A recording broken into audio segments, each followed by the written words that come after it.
You know that moment during the holidays when everything just feels right.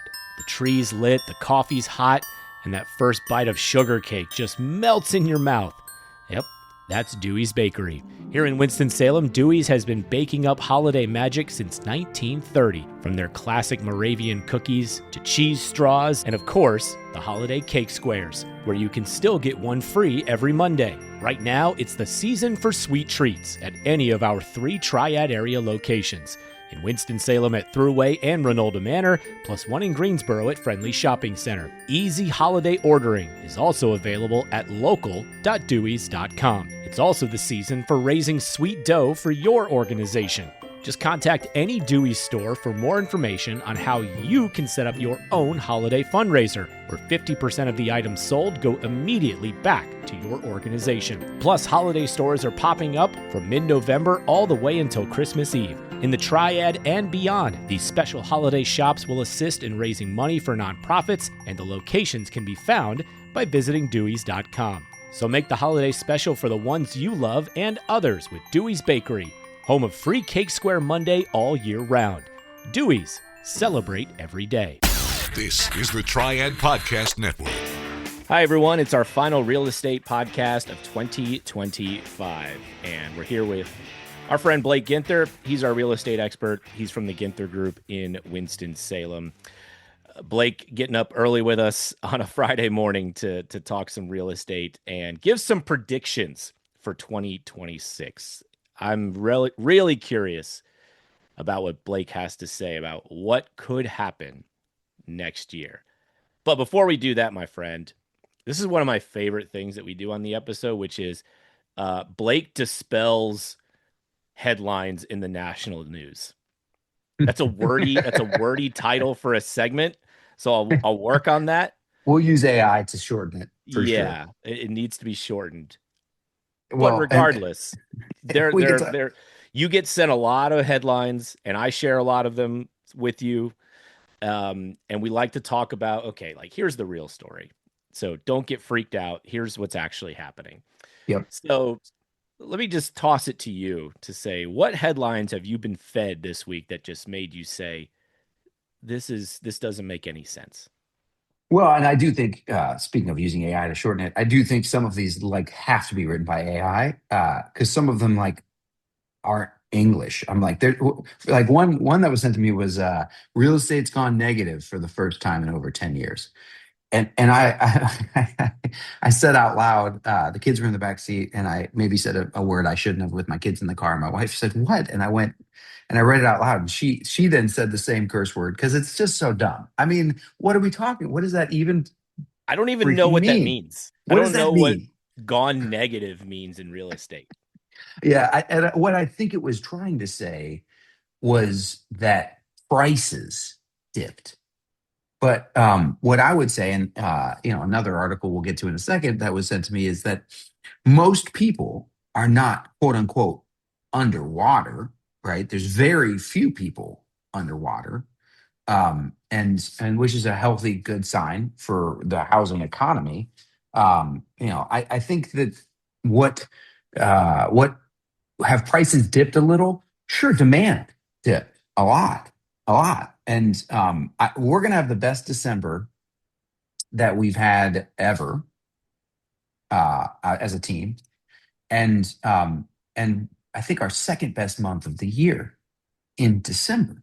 So obviously locally, and I don't think like an asterisk. I think that this is true for a lot of people. They've had to go. We're going to have a way better Q4 than we had. I mean, Q4 crushed Q1, and it which is kind of normal, but not by that much. And it was basically on par with Q3. That is not normal. So it's a good sign. I mean, it really is a good sign. And I'll just say right out of the gate, to the prognostication, is that a word, of 2026? I just made it one. That I do believe that real estate here locally will be better in 26 than it was in 25. And when I say better, I mean more sales, more. I don't think, and one of the articles I got, and this is, correlates to where I was going next, is that you have to own your home for 5 years before you are in the black, right? So you have made money on your home, um, which isn't That's it? another headline that's hard to understand. It's like, Yes, well, what is in the black? Like owning a home is not running a business. I guess it is for some people. For some people it is, but if it's very few. if it's your primary residence, like what does that mean? For the average human, right, who doesn't, and that, but I will say, Adam, I do think a little bit in COVID, people treated their primary home like they had bought a stock and rode this wave and then cashed in on their stock. And a primary home, real estate is a hard asset. It is not intended to be traded often. That's not, can you be an investor and buy a home that needs a lot of work and invest it in it and then sell it and make money? Absolutely. Well, yeah, I do that once or twice a year, and I work with investors who do that a lot. And that's still happening, although less frequently because there's less inventory still. However, primary homes they're not meant for that. And the average homeowner, by the way, has gone from moving every 7 years to moving every 10. So, this takes 5 years to make money. Well, I guess I don't want to get too deep in the math, but let's just say this: from basically 2010 to 2020, the average homeowner in the North Carolina, in the triad, saw about a 1.5, tops 2% equity increase a year. So if you owned a $200,000 home, after a year, you own that home, it was now worth 203, 204, right? That was our market for a decade. And that was too low. The average is 4% a year. So if you owned a $200,000 house, you were supposed to, after a year, have 208 of value. And so we were behind. We way caught up. We more than caught up in COVID. And now here we are back to what I would say a very normal, healthy 3 to 4% equity increase a year. And I do think that we will continue to see that. And because inventory is still low enough, yes, demand is still lower, but inventory is still low enough. It's healthy now. It's a good, solid, healthy inventory where sellers have to work again and buyers have to be prepared to move and understand that if the property is well positioned, you might have multiple offers. Yeah. So to be clear, like what does in the black mean when it says when a headline says it's taking at least 5 years for homeowners to be in the black? Does that mean that your home is worth more than what you owe on it? It takes 5 years to get there. Like what is that? I still don't even know what that means. Yeah, and I think what they meant by that article was to say that if you bought a $200,000 house, and really like that's pre-COVID. So today, let's just go the average. The median price in our area is 300. So we'll start using the median, which is 300. If you bought a $300,000 house, according to this article, it would take you 5 years to be able to sell and make money. Because I think they're baking in the real estate commissions, they're baking in Closing attorney costs. fees, closing costs. So they're baking in and on average somewhere between 5 and 6% of and a little more, somewhere between 5 and 7% of fees that it costs a seller. So they're saying it might take a seller 5 years to have 7% gain. That's no, no. How That's long that's how long would it take typically in a typical triad market? How long would it take for someone to be in the black if things, go as they traditionally have?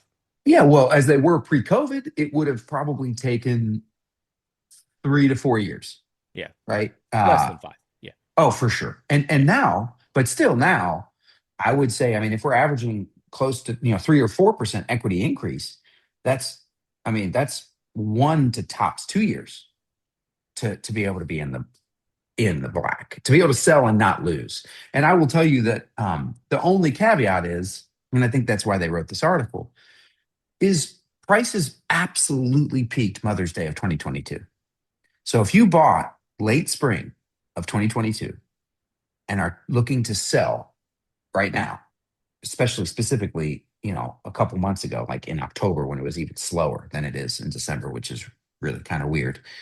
Um, yeah, you might have not been in the black. Now you put money down, right? Most of them. If you bought it, if you have a VA loan and you got 100% VA loan, okay, you legitimately might not be in the black because of the bidding wars that happened in the spring of 2022 that went way over market value, right? Um, but outside of that, if you bought in 23, honestly, you probably can sell and make either break even or make some money. Yeah. And that goes back to what you were saying about the first headline, which I still love. I love it because of its absurdity when it It's says such bad English. real estate has gone negative. Yeah. It's like What? this is not a battery. This is a Exactly. Exactly. I tried to think of all the different ways that could make sense, and it's there. I can't find them. yeah, but it's okay. Yes, have prices dipped? Maybe, but again, they've dipped from an astronomically high place. So they have, I think dropped is not the right word. It's more leveled, Leveled. rebalanced. Yeah. Yeah, leveled. And I think, look, there were, especially spring of 22, when we had those bidding wars that like consistently on almost every property, that was over market value. I mean, we definitely now, but granted, we were behind for a decade. So we really did, if you look at it and you did 4% equity increase and you took it from essentially the start of the century, we were going, we were good, and then oh eight, right, and then we never really caught up to where we should have been until COVID. Right. Yep. Absolutely. All right. Let's get into some more of your predictions for 2026. So go back to what you already said and maybe just crystallize that a bit more, which is you think that home sales, the number of home sales is going to increase in 26 from this year. Yeah, I'm not as bullish as the Realtor Association. The National Association of Realtors believes 15% growth in sales. I think that's a bit high, even locally, which is crazy to me because they're saying nationally, and I'm going, there are pockets of our country that like Florida and certain pockets that are like not great. So I think nationally, it's going to be better locally than it is nationally, and I think nationally. So locally, let's start locally. Locally, I think Winston is going to have if we sold 7,500 units in the triad in 2025, I could absolutely see, 10% growth. I could absolutely see us selling 8,200, 8,300. But nationally is going to be below that. I would be surprised if nationally it was more than 5% growth. It's time to get serious about your financial future. It's never too early, but it could be too late to get started. And that's oftentimes the hardest part, getting started. How much do I save? Where do I invest? Do I save for college or retirement? How much for each? And who do I talk to about it all? Okay, we'll keep things simple for now and help you answer the last one. We recommend you begin with a local financial advisor. And that's Jennifer Johnson of Three Magnolias Financial Advisors. She'll sit down with you for a complimentary introductory consultation and go over all of your questions. Get started on the path to achieving your financial goals. Visit threemagnoliasfinancialadvisors.com or call 336-701-1600. Get comfortable with your financial future. Three Magnolias Financial Advisors. Retirement, financial planning, and investments. Securities offered through Private Client Services. Member FINRA SIPC. Investment advisory services offered through Three Magnolias Financial Advisors. Three Magnolias Financial Advisors and Private Client Services are not affiliated. Private Client Services is under separate ownership from any other named entity. What makes you feel that we could see 10% or 15% growth locally? Honestly, people put themselves on the sidelines for a variety of reasons. Uncertainty in the economy, uncertainty in their jobs, uncertainty with aging, uncertainty for a variety of uncertainty reasons. And I think that I'm seeing in the last 60 days a real trend of just over the uncertainty, over the waiting. Mm-hmm. Yeah. So, and I think that just like we had too many sales in 21 and 22, we probably had too little sales in 23 and 24, and 25 a little bit. 25 was getting back to a healthier amount, but we nationally see the healthy sales amount is 5 million ish. In COVID, it was like 6.5, something crazy amount of sales, right? That was too many, right? And then we overcorrected and went down below 4 million. That's too little, right? So I think we'll get back to, I don't know if we'll get all the way back to 5 million. That would be awesome, but I doubt it. I think, I mean, that would be pretty darn close, because I think we'll end this year somewhere in that 4.3. Last year we were right under 4. I think we'll end this year right at 4.3, 4.4, which is close to 10% growth, which is what makes me think it will be a very similar growth next year, 10% growth. And that would push us upper 4 millions, which is still below where we would like to be.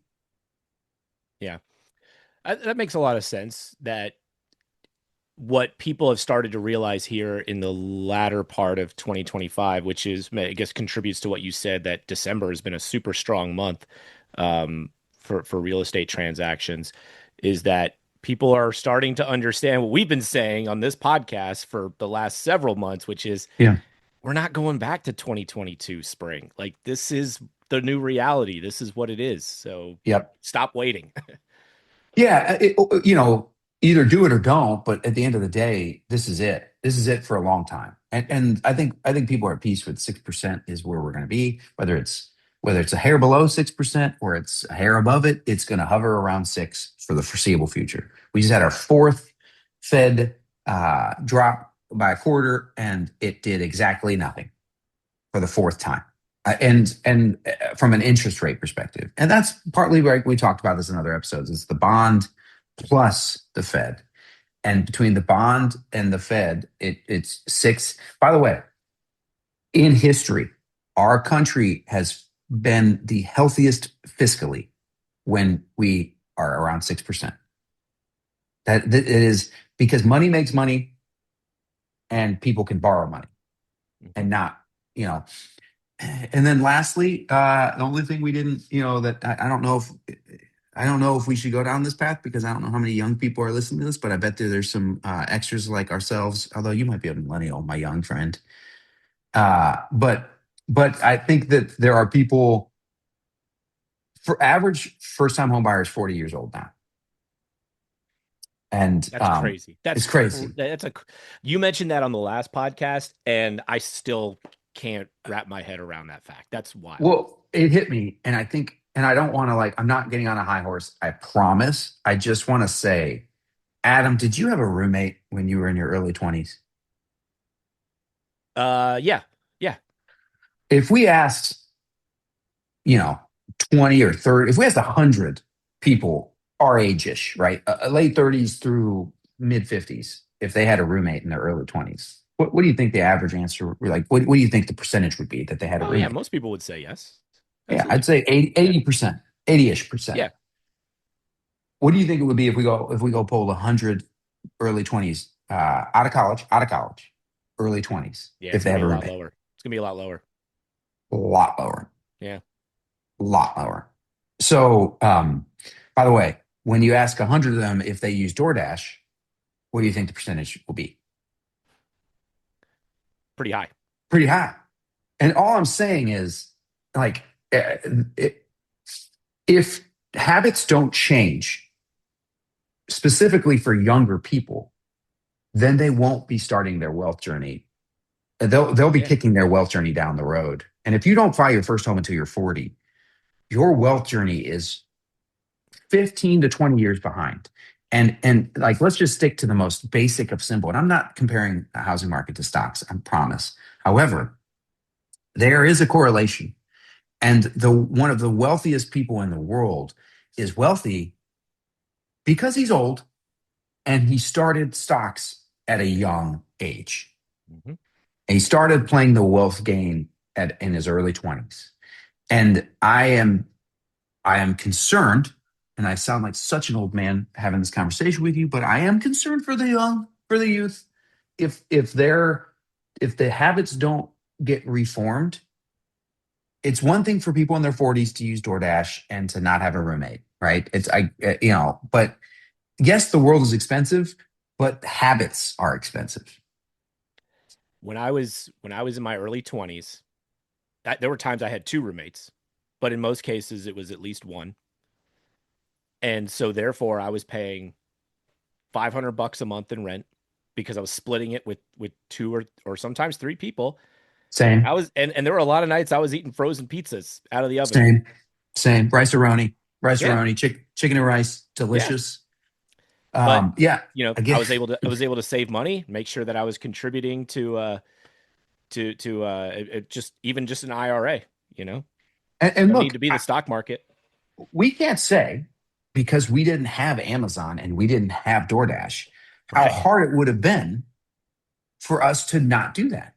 Right. I mean, but it still could have been. Don't call it DoorDash. Call it picking up the phone or going on the internet and ordering pizza instead of just cooking something simple for yourself. Literally getting the frozen pizza from Food Lion for $2 versus ordering a pizza for, at that time, probably $8. Yeah, exactly. Spending 15 after delivery and everything. Yeah. True. So yeah, you're right. I mean, at the end of the day, the choices, maybe they have more choices. They have more ways to spend money. Right. It's definitely easier than it's ever been. But I just want to say, and this is a real estate podcast, I just want to say, we've got to help people change habits so that the average age comes down. 40 is just way too late. Yep. Totally agree with you. I think this is a great conversation to have. Maybe not for our first podcast, but we got to have this conversation in the new year, man. This is a good one to have. Agreed. Yeah. I mean, look, it's a passion. I'm not trying to talk down in any way. I want to lift up, right? We got to lift up the young people. Yep. We're here to help. Great stuff, my man. Before we part ways for the final time in 2025, tell the folks where they can find you. 336-283-8689, 283-8689 is our phone number, or like most humans, you're just going to Google us, ginthergroup.com. And if you Google them, you're going to find a lot of good reviews on there. I guarantee it. Mostly positive, but if you don't have some negative, then are you real? Are you real? We don't have very many. Yeah. Hey, they got real reviews, real reviews. It's not a bunch of bots in there that are also writing headlines about how real estate has turned negative. So I think it's like there's like a handful of negative ones and 400 positives. Come on, overall 5 stars. 5 stars. That's good. Well, you're a 5-star podcast guest as always, my friend. Man, happy holidays. Happy holidays to you and your wonderful family, and we'll talk in the new year. You too, brother. Hey, thanks for listening to this episode on the Triad Podcast Network. Our mission is simple: provide information, advice, and stories about the people and places that make the North Carolina Triad such a great place to be. You can find us by searching Triad Podcast Network on Apple Podcasts, Spotify, pretty much wherever you like to listen. If you like what you heard and want to support the show and those that contribute, we would truly appreciate a rating and review on your favorite podcast app. It helps spread the word along, as do your shares on social media. You can find us on Facebook, Twitter, Instagram at Triad Podcast. To get in touch with us, simply email info@triadpodcast.com. Thanks for listening. This is the Triad Podcast Network.